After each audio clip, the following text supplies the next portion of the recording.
जैसा कि आप जानते हैं कि पहले GNCTD अमेंडमेंट का जो ऑर्डिनेंस आया था और अब जो GNCTD एक्ट के अमेंडमेंट का बिल संसद ने पास किया है, उसने दिल्ली में एक national capital civil services authority बनाई है। पिछले कई महीनों से ये national capital civil services authority की मीटिंग नहीं हो पा रही थी। कई प्रकार के गतिरोध आ रहे थे अफसरशाही के बीच में, सरकार के बीच में, जिससे ये मीटिंग नहीं हो पा रही थी। लेकिन दिल्ली सरकार ने ये फैसला लिया है। ये फैसला हमने इसलिए लिया है क्योंकि हम संविधान का सम्मान करते हैं और क्योंकि इस बिल को अभी संसद ने पास किया है। जब तक ये बिल कानून है, इस कानून का हम सम्मान करेंगे और जल्द से जल्द नेशनल सिविल सर्विसेज अथॉरिटी की बैठक हो सके, उसके लिए दिल्ली सरकार ने फैसला लिया है। फैसला लिया है कि किस प्रकार दिल्ली के सभी विभागों में, दिल्ली की जो GNCTD के सारे डिपार्टमेंट्स हैं उसमें और नेशनल सिविल सर्विसेज अथॉरिटी में समन्वय कैसे बन पाए। उसके लिए आज सर्विसेज मिनिस्टर और विजिलेंस मिनिस्टर होने के नाते मैंने एक ऑर्डर जारी किया है और अब हम ये उम्मीद करते हैं कि रेगुलर बेसिस पर नेशनल सिविल सर्विसेज अथॉरिटी की मीटिंग होगी। हमने इस कानून को सुप्रीम कोर्ट में चैलेंज किया है, लेकिन जब तक ये कानून है, जब तक ये सर्विसेज एक्ट हमारे देश का कानून है, हम इस कानून का सम्मान करेंगे। हम इस कानून का सम्मान इसलिए भी करेंगे क्योंकि हम चाहते हैं कि दिल्ली वालों का कोई भी काम ना रुके और दिल्ली वालों के काम होते रहें। इसके लिए ज़रूरी है कि नेशनल सिविल सर्विसेज अथॉरिटी की बैठक हो और सभी विभागों में और अथॉरिटी में एक समन्वय बना रहे।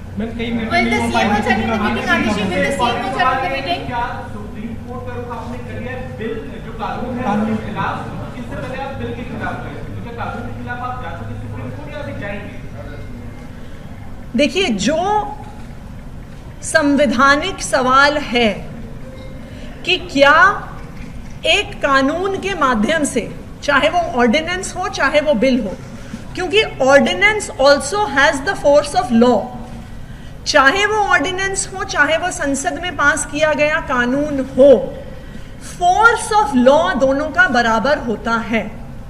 तो जो संवैधानिक सवाल चीफ जस्टिस ऑफ इंडिया ने उठाया था कि क्या संसद एक कानून के माध्यम से संविधान बदल सकता है, एक चुनी हुई सरकार की ताकत ले सकता है, जो केस CGI ने कॉन्स्टिट्यूशन बेंच को भेजा था, वो संवैधानिक सवाल उतना ही वैलिड है चाहे वो ऑर्डिनेंस है चाहे वो बिल है। तो जिस तरह संवैधानिक पीठ पहले इस मैटर को सुन रही थी, उसी तरह से ऐसा हम मानते हैं कि सुप्रीम कोर्ट की संवैधानिक पीठ बिल वाले मैटर को भी सुनेगी।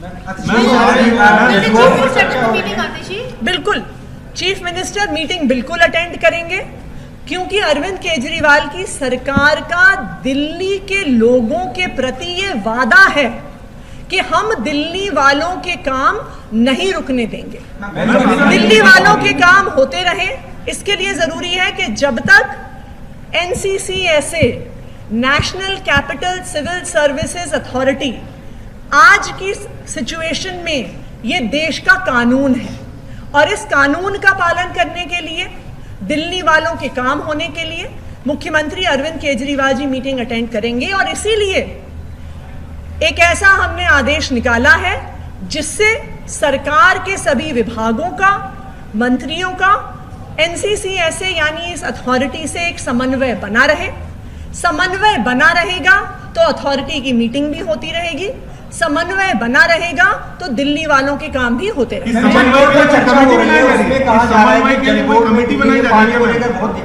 एक सेकंड, पहले इस समन्वय के लिए क्या कोई कमेटी बनाई जा रही है? नहीं, इस समन्वय के लिए कमेटी नहीं बनाई जा रही, पर यह समन्वय किस प्रकार से होगा, कैसे अलग अलग विभागों का, उनके प्रस्तावों का अथॉरिटी उन्हें कैसे देखेगी, उन पे कैसे निर्णय लेगी, इसके लिए हमने एक आदेश निकाला है।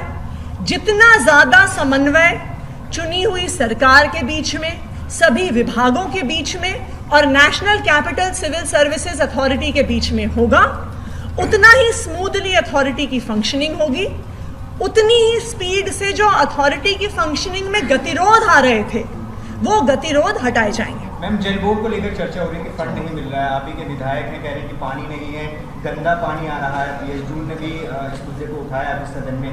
इस पर आपका क्या कहना है कि बहुत दिक्कत पानी की हो रही है, गटर जैसा पानी लोगों के पास आ रहा है और 1-1.5 साल से फंड नहीं है, इसको लेकर क्या कहना चाहेंगे? देखिए, ये मुद्दा सभी विधायक बार बार पिछले कई महीनों से उठा रहे हैं कि जल बोर्ड के पास अपना कोई भी काम करने के लिए पैसा नहीं है।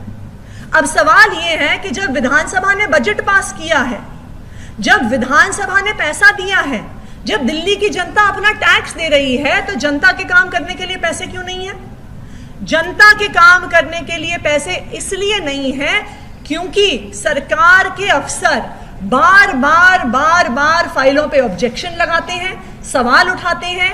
एक अफसर से दूसरे अफसर के पास फाइल जाती है, दूसरे अफसर से तीसरे अफसर के पास जाती है, कोई भी काम पास नहीं होता, पैसे पास नहीं होते। ये सब क्यों हो रहा है? ये इसलिए हो रहा है क्योंकि जो ये ऑर्डिनेंस केंद्र सरकार लेके आई है उससे अब अफसरों को पता है कि उनकी कोई भी जवाबदेही चुनी हुई सरकार के प्रति नहीं है, उनको पता है कि उनकी कोई भी जवाबदेही इस विधानसभा के प्रति नहीं है, तो वो अपनी मनमर्जी से काम कर रहे हैं। और वहां पे उनको पता है कि उनको सिर्फ जवाब देना है केंद्र सरकार को और एलजी साहब को।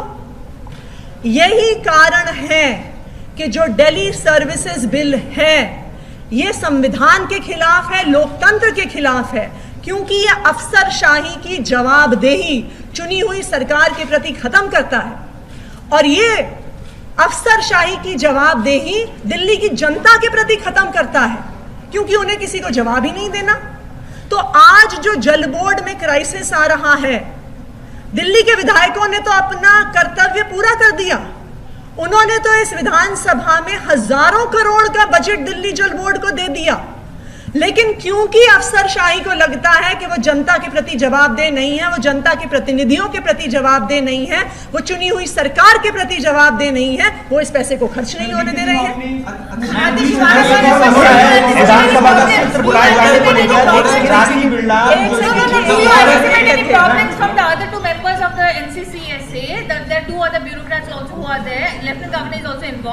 Do you anticipate any hurdles or any objections, any questions by them? देखिए, हम तो उम्मीद करते हैं कि जो सभी स्टेक होल्डर्स हैं, चाहे वो एलजी साहब हो, चाहे वो अफसर हो, सब ये चाहेंगे कि अथॉरिटी की बैठक हो और दिल्ली की जनता के काम हो। दिल्ली की चुनी हुई सरकार चाहती है कि जीएनसीटीडी के सारे विभागों का समन्वय एनसीसीएसए यानी नेशनल सिविल सर्विसेज अथॉरिटी के साथ बना रहे, और हम ये उम्मीद करते हैं कि इस समन्वय में दिल्ली के सारे अफसर एवं एलजी साहब हमें सहयोग करेंगे।